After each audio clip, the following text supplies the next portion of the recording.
Hello and welcome to Activating Magic. I'm your host, Darla Ledoux. I'm so excited to have John Block and Dr. Mansi Shah here. They are amazing transformational guides. They have a community of retreat leaders, which you know is near and dear to my heart. So, guys, welcome. Thank you for being here. Thank you, Darla. Great to be here. Yeah, we connected at an event about a year or so ago, but John, I knew of you previously. We'd been Facebook friends. So I loved hearing what you're up to. And obviously, our hearts are in the same place with loving on retreat leaders, creating transformational experiences, creating breakthrough results like magic. So I'm excited to see where we go. And as you know, the first question I love to ask is a bit about how your magic or your divine guidance has led you in a direction that surprised you in some way, that maybe your logic said, that's a bad idea, but you did it anyway and it worked out. So I'd Mm. love to hear from each of you and then possibly how you came together to do this work. Yes, well, I know when we met at that conference, we immediately connected on the boundless, ever growing importance of in person events, and especially in light of COVID. And this is something that really locked in with me the importance of in person events when I was in high school. I didn't have any friends. I was really a loner. I can remember vividly the kids at other lunch tables would be laughing like about me, not like I was paranoid, like actually pointing, laughing, snickering, right? The comments that would go along with that. So it wasn't until my senior year of high school where my parents were away and I decided to throw a house party and invited everyone, just kind of the spray and pray method that we might say at business networking events. I just invited everyone, hoping that people would show up. And about 80 people showed up. And I felt this joy that I hadn't had before, where I was seen, I was respected, and the joy of seeing people talk to each other who never had talked the entire 4 years of high school were having their first conversations because of this party that I was throwing. And it was something that really, really unlocked in me like, this is my purpose, this is my higher calling. Now, 10 years later, I was trying to make a living at this. I had pursued a career in screenwriting after going to USC film school. And that's a lot of time behind a computer, hoping that people like what you're doing. And after pursuing that into my 20s, by the time I hit 28, I decided, you know what, in person events, find a way to make a business out of that. I started putting on music at arts festivals and then conferences and seminars. And when it came time to really unlock my magic, it was when I decided to go from being a behind the scenes person to getting out in front of people. And that for me, that was a really scary thing because I chose screenwriter for a reason. I didn't want to be with people, even though I had thrown a few parties. My traumas about day to day being around people was like, no, I don't want to be doing that. So I still saw myself as a behind the scenes person. Yet when I really dropped into what am I here for? What is the transformation, the raising of human consciousness? How can I shift people's mindsets so they can have greater health, wealth, relationships? I knew that that had to be channeled through being in front of groups and not just a guru lecturer, but actually facilitating real transformation. As I had the blessed experience of being in rooms where I've been transformed, that's what I was here to do with others. So it was really messy. It took me a lot of times to figure it out. Yet I really found my groove when it came to consistently developing or facilitating the transformation in the room. And that's why with Abundant Tribe Leader, we train others with their retreats to be facilitating that transformation. I love that story. Oh my goodness. I so resonate with bringing people together and having them talk to one another when maybe they normally wouldn't connect. I have such a heart for that too. And we were talking about my teaching at Clark Montessori, and that was one of the things I was so passionate about is this school attracted people from all walks of life because it was so unique and creating we did basically retreats within school. We took 2 weeks and did immersion learning. And my passion was when kids would talk to each other that otherwise really wouldn't in normal day-to-day life. So I love that you had that experience and you carried that thread through. And I'm really curious, like, how did it come to you? I need to be in front of the room, not just behind the scenes. Like, what was that process like? Financially, there was a real problem where, one might say that life's happening for us, not to us. So I really believe that we're being nudged many times, and the finances are a scoreboard of what's working or not working, oftentimes. And it was recognizing that I was putting on all this effort to produce these conferences, and that someone would come on the stage and then get a bunch of clients, and then they'd go on with their lives. I'm like, wow, I might be on the wrong side of this thing. And I only bring that up to say it wasn't just the finances. I have a really strong belief that don't do anything just for money. That's not a good enough of a reason.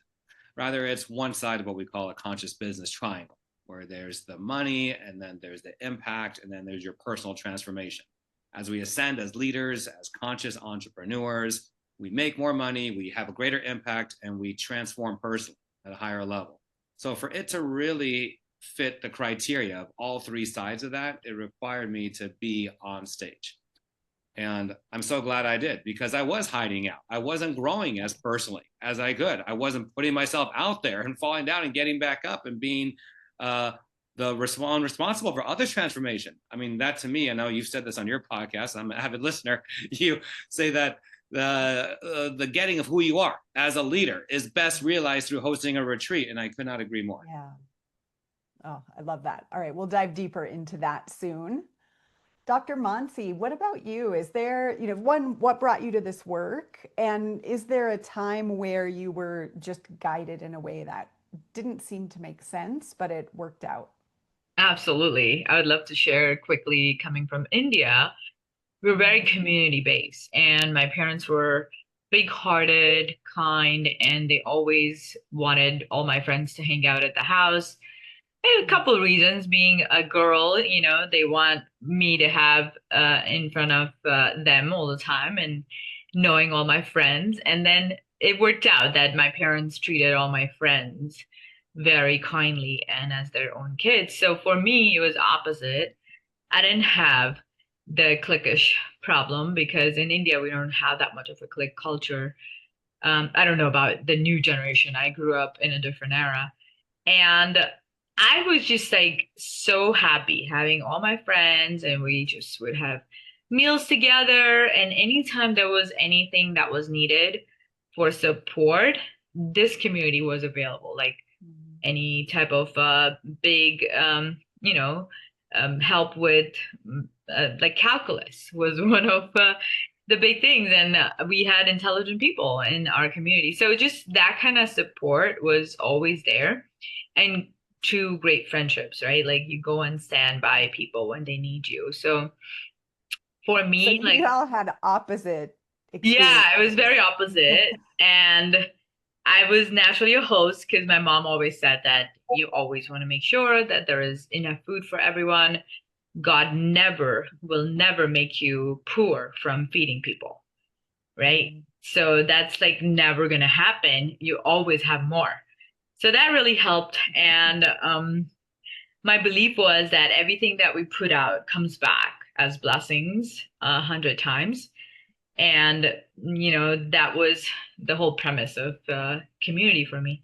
When I came to America when I was 20, I was absolutely shocked of mm, how individualistic people were and how like nobody had time. Everyone was just chasing money, yet nobody had money. mm. So I'm like, they're just chasing the illusion of this water in the sand. You know how deserts have the illusion of Yes, the water puddles? It was like yes. that for me. So I was very disheartened because I came to America for a better life and not a lonelier life.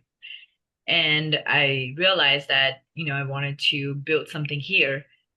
And I had some back and forth. I moved back to India because I wasn't happy here. I got licensed as a doctor, doctor of pharmacy, and started practicing here, managing clinics and pharmacies, all of that together, making decent money, but still kind of just jobs, like just over broke, right? Like if you stop going to work, it stops paying you, and then what? And that was like the whole conundrum. So opened a wellness center back in India and tried to run that, but God had different plans. We call it the karmic land. So like my karmic land is America, and America has always blessed me with love and respect and finances. So I came back and decided that I will build what I had in India times 100 here. And then in order to do that, I had to again lean in, and the non-linear activations had to come in. I let go of my license, and it was a very difficult thing, but it has blessed me in a way that I cannot even imagine, right? Like my income as a doctor of pharmacy versus now is 10x plus, and that's just the beginning. Amazing. So talk about nonlinear activations. And I don't know if it weaves into how the two of you joined forces, how you connected and decided to build together. It totally does. And weaves in, how Mansi and I met and became life partners. I was following a linear path. So I was leading seminars, training entrepreneurs how to use public speaking to grow their business. I was charging $5,000 per participant and doing about $250,000 a year. And there were definitely people who were making more money than me. I looked to them and said, okay, well, that's the path that I'm on, to be doing 7 figures and scaling up that way. Yet something really felt off to me about that. In this guru model of, come listen to me, train you in my methodology, and to be leveraging that with having people replicate what I was doing, this look at me-ness of it felt off. And this, because you have to pump a lot in your personal brand to be going to 7 figures. And it was really not resonant with me. And my wife at the time said she wanted a divorce. She was unhappy for a while. And I know part of that was because I was unhappy. It felt like Groundhog Day, just going to one seminar to the next, and then just growing from that point. I firmly believe that no one can ever be satisfied fully by whatever money they're making, whatever dollar amount it is. Like, it's got to really touch something deeper in our soul. And that creativity and sense of higher contribution was not being met. So after the divorce, I went to a very linear path of working with my parents and my sister. And we went into real estate development, and we founded 2 tiny house villages. And I had this gnawing feeling, like if I thought it was bad while I was doing this public speaking training, it was now 100-fold working for my family. The sense that something's off, I'm not meant to be doing this. Yet I had turned 40 by this point and thought, well, this is just what you do. It's time for me to be mature and stable. Like, there ever words that undermine higher purpose, right? Mature and stable. And this would be my foundation upon which to be getting remarried and having children, right? Like, that was the linear mindset I was in. There's a lot of precedent I could point to back this up. And I'll give credit where credit was due. It was an ayahuasca journey that cracked me open. And in this space, I saw a 3-day seminar that I was leading called Masterful Communicator. Because to my core, like, that's what I stand for. The public speaking was just a way in to really work on people's communication. And I firmly believe that in any relationship, not just business owner to client, with marriage, children, that when a person works on their communication, that's how relationships and lives transform, right? I believe that to my core. Yes. So the 3-day seminar was Masterful Communicator. I put on counter 4 months later. And on day 2, around 4 p.m., Mansi walks in to the room, invited by Sean Stewart, whom I'll be seeing later today. And we've been together ever since. Our joke is that she walked in, I got down on one knee. It was pretty much that fast, that recognition that the search was over, that she was the one I was meant to build life with. What was that recognition like? What did that feel like for you? It was a relaxation of my nervous system. Now, she was there as a participant in the seminar, so I didn't cross lines in that sense. It was definitely after the seminar. She actually became a client first, and she'll share her side of this momentarily, I'm sure.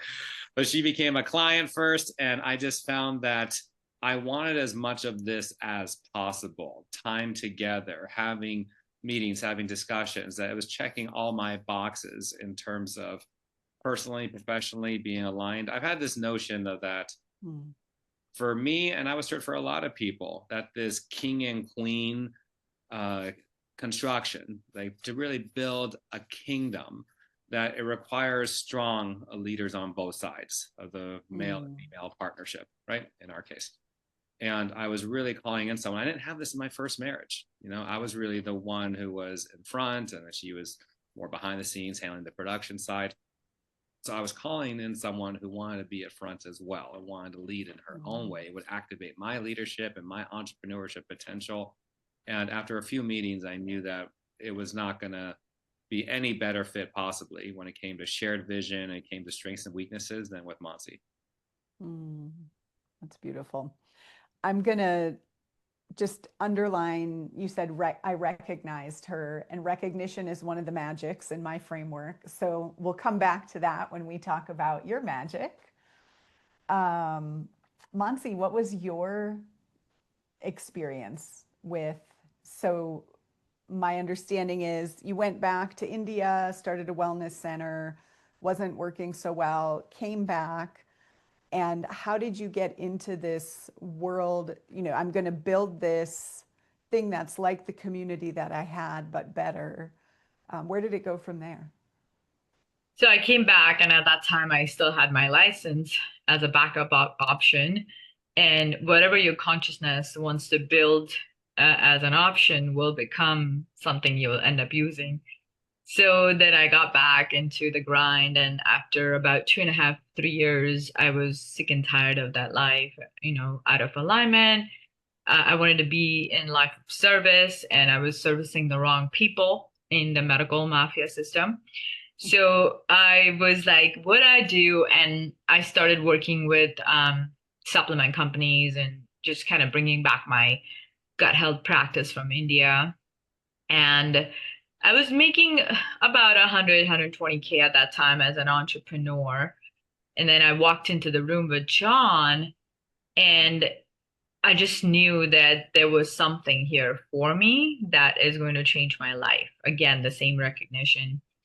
And then when he asked me out about a week or two later, it just felt really calming to my nervous system. Like, no jitters, no butterfly, like no chase game, like all the things that our ego loves, like that wasn't there. So it felt right, because when you've been through enough rock bottoms and you've learned your lessons and you've become that spiritual being who understands how to work more from contribution, growth, and love instead of the lower level needs of our ego, you have those divine recognitions and intuitions that you go with. And that's what I did. And here we are. So we were working with Jay Facette and Corey Facette, and they led a connection experience for me and John. And then this whole non-linear way of doing business was born from it. And we took both our incomes 10x from that. So yeah, talk about the blessings that come from taking non-linear paths and activations. People have no idea what, like, the brain will try to tell you to stay in the comfort zone, stay on the linear path, because brain loves comfort, but the heart knows that taking risk and letting go of all of those things is where the magic is. Can you share an example of a non-linear activation that you've taken in your business? Absolutely. Well, I can share my personal, and then I'll let John share. I let go of my license, and right after that, we got a 250K client, literally in about 3-4 weeks of that. Right. So I didn't even make 250K as a pharmacist.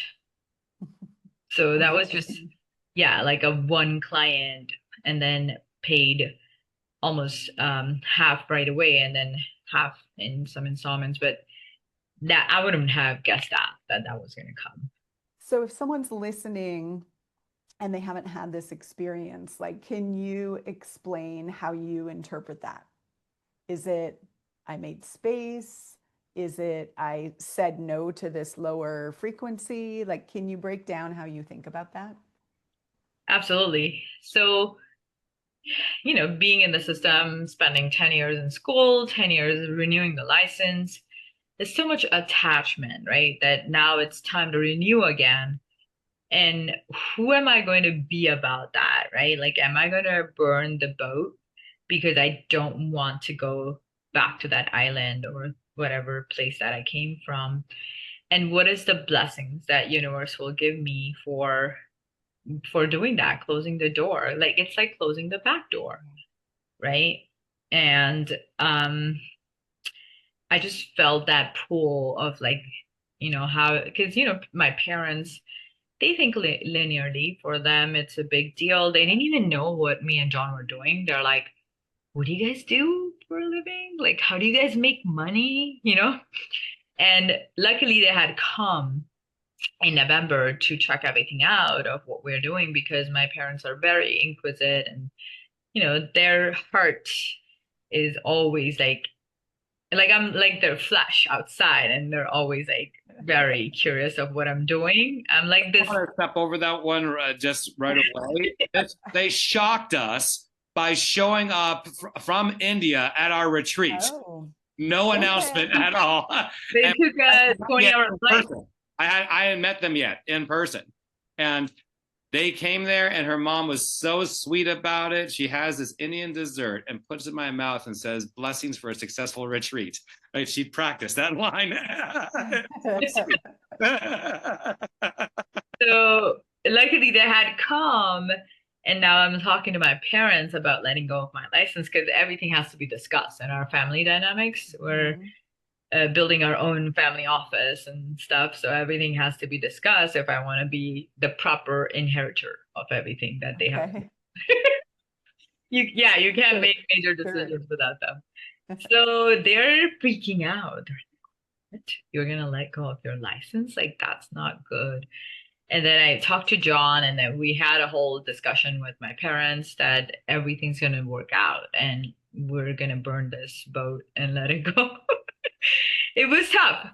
And in my linear brain, right? Like having this worked for so long, and it's a very difficult license to gain because you have to pass like so many boards. And Mhm.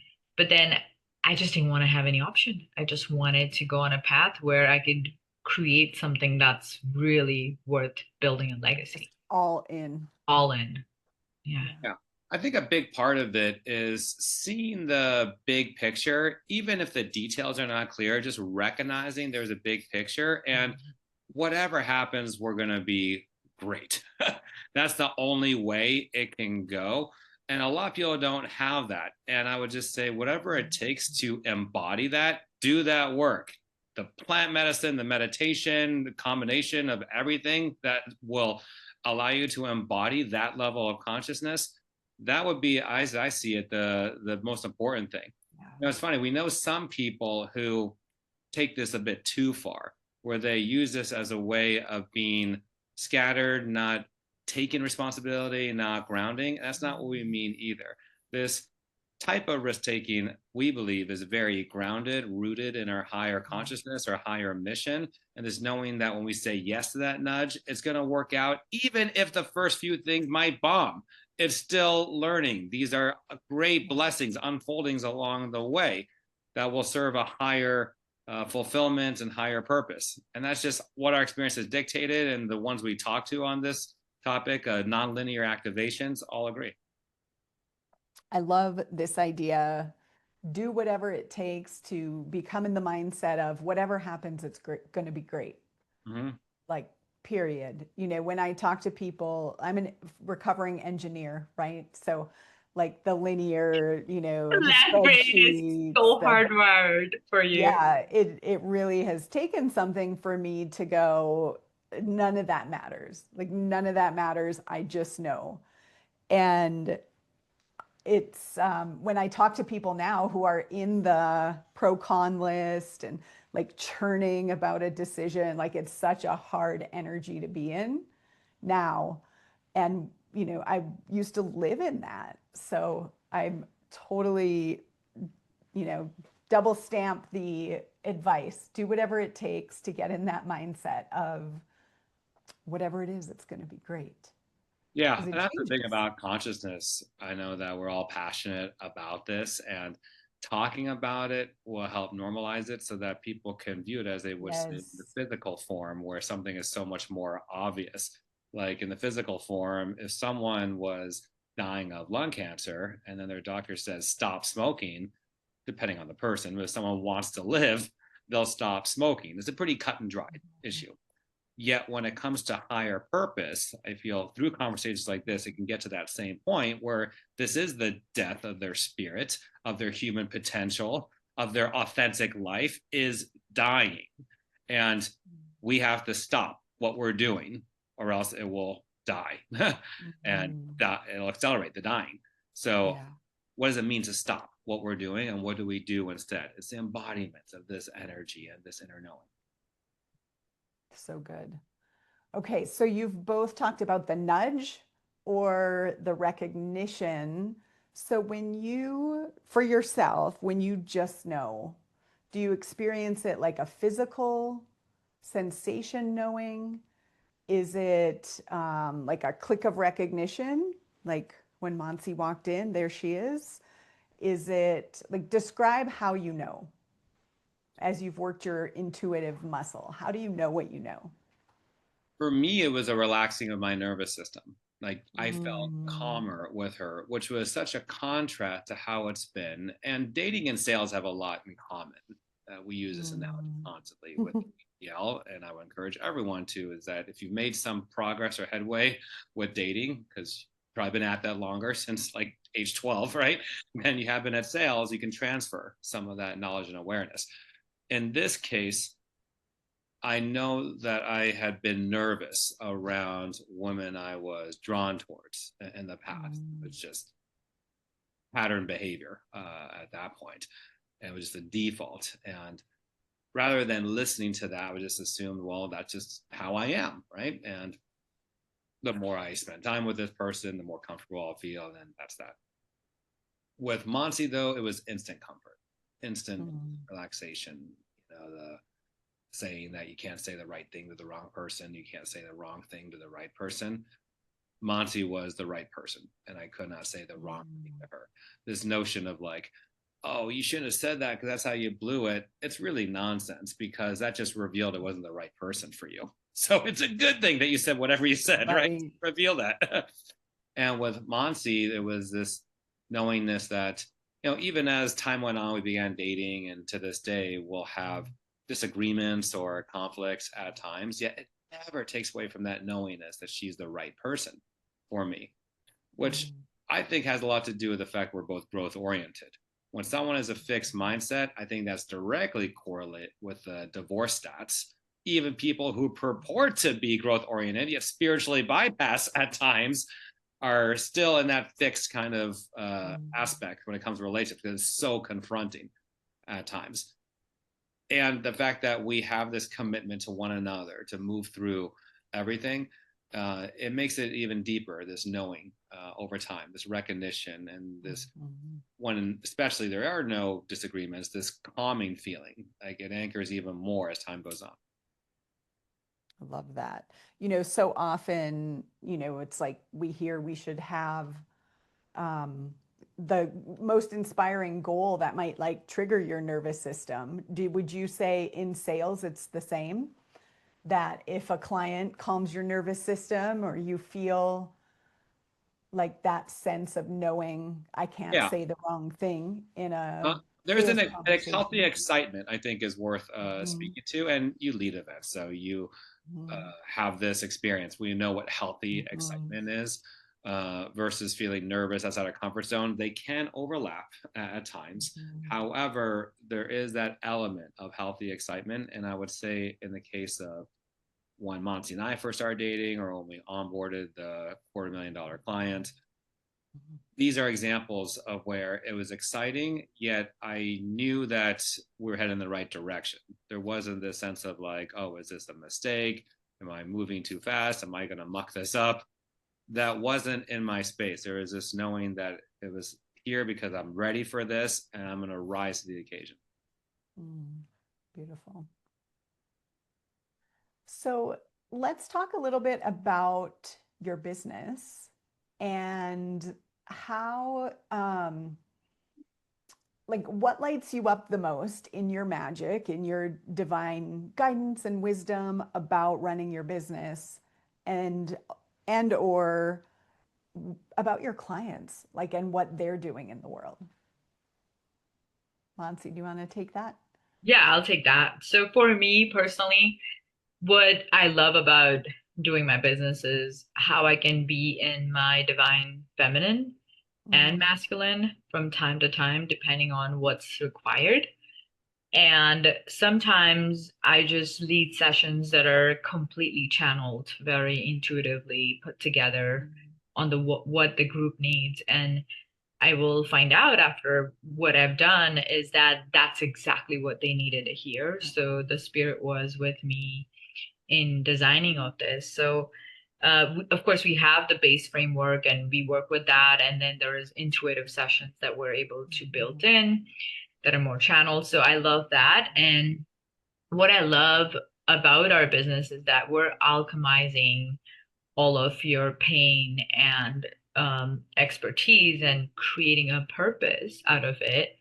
And then from that, they are able to lead their tribes and really shift the world. So in my books, it's more like shifting the world one retreat at a time. I love the way each of you shared about your pain, right? That has led you to this path. So the way you shared your stories is such a demonstration of, I'm sure, how you help your clients, right? That the thing that you were missing, you've created in your work. That's very true, as I've been a part of at least 10 like 1 year entrepreneur masterminds. And it's always bothered me how it can be very transactional. Some of these relationships, it's just all business, business, business, and that deep sense of tribe. And we use that word with the utmost reverence. I've studied Native American culture. Mansi very much comes from a tribe in India. My Chinese side, my Jewish side, I see how there are like tribal qualities, like how they really have each other's backs. And we wanted to bring that element to entrepreneurs and to make it more holistic too. Hence why we call it abundance tribes. That's our term that we use as the next level iteration of what an entrepreneur mastermind is an abundance tribe, where it's about the wealth, health, consciousness, specifically around the non-linear activations that come in this inhabiting this consciousness. That's what each abundance tribe stands for. You know, one thing I wanted to acknowledge too as a non-linear activation was when we decided to create our own venue. And I've been renting venues ever since I was 28 and doing festivals and then the many, many hotel ballrooms. And we decided as last year was wrapping up, that was time to convert our 4-acre property into a retreat center. And that's how the ARC, which stands for Abundance Retreat Club, was formed. And I give full credit to Mansi for having the vision of it. I had the land, yet didn't know what to do with it. And then Mansi saw this outside gravel area and said, geodesic dome. Do you want to speak about that, honey? Well, I want to quickly share for a second only while we're talking about it, because it wouldn't be justice to just talk and have no visual. So here's what we're building. So this is the current structure, the dome that fits about 40 people, not comfortably, that's crammed, 25 to 30. And then this is our 5-bedroom. We have a podcast studio here. This is our another structure that's guest house, and then this is another one, and then we're adding some decks, some more structures, and this is going to be an AI powered video dome that will hold about 80 to 100 people.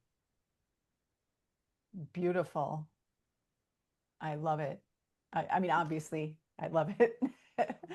It's epic. And I've been inspired watching your posts about the Ark. Um, John, when you spoke earlier about your family having these tiny home parts, Mm. like you kind of went over that quickly, but I'm curious, like how that did that teach you something that's helping you build out this vision? Yes, definitely quoting Steve Jobs would be appropriate about connecting the dots in his famous Stanford commencement speech. Yes. He is a fantastic prime model for nonlinear living. So in my case, I was doing the mature, stable thing of real estate development, operating these tiny house villages. And what I can point to now is that as we expand the ARC locations, because obviously we're all in the retreats industry, Mm, so having the on-site accommodations where people can bond and then easily access the main session room, it just makes sense that each of our ARC locations, this is the flagship one in San Diego where we're based, and the mm. plan is to have 24 of these around the country. Ooh, I love it. For each major city, would there be an ARC location that would be led by an ATL, an Abundant Tribe leader, who is Mm, hosting their Abundance Tribe at these mm. retreats, right? That would be the purpose of the property. I love So, it.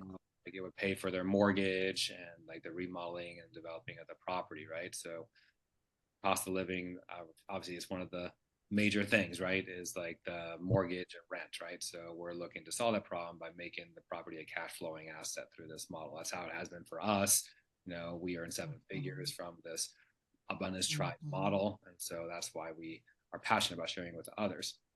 And the tiny house experience has definitely served me in being able to see like, okay, here's where the accommodations are going to be. I have the connections to make that happen, and it feels really good to be able to put what I know to use. And that to me is mm. a big part of like the Steve Jobs quote, right? Is connecting the dots from the Yeah. past. How do you bring it all to what you're doing now at various points? If you were to say or share a story of developing this, like where something showed up that felt so magical you couldn't have predicted it, um, during the journey of building what you've built so far, what would you want to share about that? I think one, I'll give a personal example. We had this notion of a biohacking lounge that we wanted to have on the property. And one of our clients just started buying up, going to these biohacking conferences and buying up equipment and had no place to store it and said, can I store it with you guys? And we said, sure. And that's how our biohacking lounge got created. We had to do pretty much nothing other than just have the space for it. And now all of our ATLs get to use it when they come for the trainings. We use it ourselves.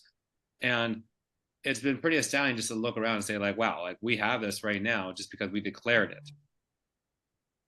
I love that. And got That's out of the a way. great example. Mhm. And got out of the way, right? So we have the red light bed, and we have the sauna, and we have all of Mm. it, right? Like hyperbaric chamber and hydrogen machine. Is that going to be there? Let me ask it this in a bigger way. Um, what are some of the things in this vision at the locations in each city that'll be consistent throughout? Like, because obviously, I have a tribe of retreat leaders also. Like, what are the amenities or, because, I would gladly send people to your network. Tell Yeah, me, absolutely. tell us what you see. Tell us the So vision. before we get into the vision, I do want to say that we are looking to partner up with those who are ready to be stewards because we Mm, can only be in one place at one time. sure. So we Yes. do want partners because we have the leadership program and we have the partnership program that both is available. Oh, And it exists already. I love yeah. that. Mhm. Okay, great. Right. So in that vision, what we are planning is that we have a structure where there is about 20 to 25 that can be staying, Mm, and there will be a separate area for the teams.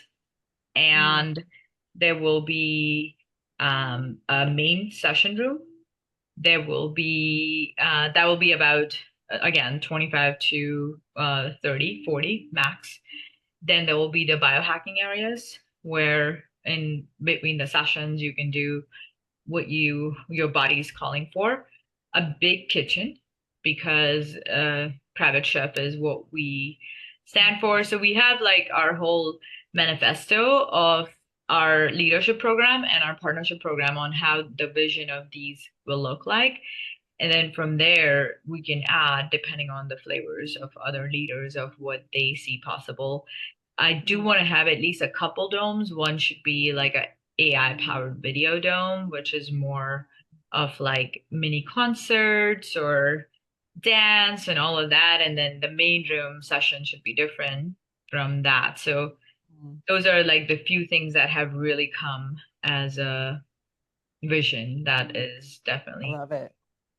One becoming. thing that I want to add is a commitment that Mansi and I share, and the ATLs that we're working with also are on the same mission, is the transformational event leaders who are using hotel ballrooms and this kind of more like, I don't want stuffy environments or kind of predictable environments where it's not immersed in nature and where there's a house and the sense of soul, family, and tribe. Our commitment is to take business away from these hotel chains. Yeah. So specifically for events sized between 15 and 60, in that range, those events should be at an ARC location as far as we're concerned, or something like us. It doesn't have to be us. Yeah. This is what we're focused on, is these events. And we know firsthand from, especially myself, having used hotel ballrooms for 10 years, the difference it makes in a person's transformation and the soul family, this true tribe that can emerge when it's in an ARC setting, a retreat setting. And obviously I'm preaching to another preacher here. I just know that this is where we're headed, that for people to get out from behind their computers, a hotel ballroom ain't gonna cut it. And yeah, access to nature is huge. yes, It changes yes. everything. And I feel like we're getting closer to tipping some of these hotel ballroom leaders, yet they're not quite there yet. And it's going to be on us to have the amenities that would blow out of the water, like some of these hotels, right? Because I get it, the convenience with the rooms and everything, some of really nice courtyards and all that. All that with the art. All of the, and a lot of the retreat spaces are bunk beds and shared bathrooms and not the level of luxury. And so I feel, that combination of high quality and in nature is hard to find. I think it's going to be hugely successful. Yeah, we have that knowing. That's the demand is there, and oftentimes, you know how it is. We build it around ourselves. Like, what will we most enjoy? What we most want to be. Exactly. Well, if people want to connect with you, share the best way for them to learn more. Honey, since you head up the online marketing side of us, how about you share? Well, we have a really amazing newsletter. So news.abundanttribeleader.com is our channel for that. If they want to get information and sequences of all the things that we're doing as a free gift. And then they can go to abundanttribeleader.com for more information on the website and then book a call from there if they're interested. Fabulous. If, I think of this podcast as really activating people who maybe they aren't in a community yet. They might be the weird one in their family or their friend group who's like off on these spiritual quests. And my goal is that this gives them hope that they can find people like them, that they can monetize their gifts. What parting words would you have for someone who is in that spot? You're one of the chosen ones. And what a sacred privilege that is. And the more people who call you crazy, the more signs that you are meant for something big. And what an opportunity, as each of us here had to do our own inner work, to not get sucked into other people's belief systems, their ways of behaving and living and breathing and thinking, right? To be sovereign, to be that confident and clear in who you are and be able to communicate that to others. It's this ultimate journey of awakening. And that's the path that you're on. And the sooner you recognize this is your path, the easier it'll become. The more fun it'll be because you'll attract other people who are also on that same path. Everyone who comes to our tribe is on that path, right? And I sense probably in your case too, Darla, with your tribe. Yeah, exactly. That was beautiful. Thank you. Dr. Mansi, how about you? Well, for me, I would say that if you have woken up to the unity consciousness, then you are on the right path because that's what we came here for.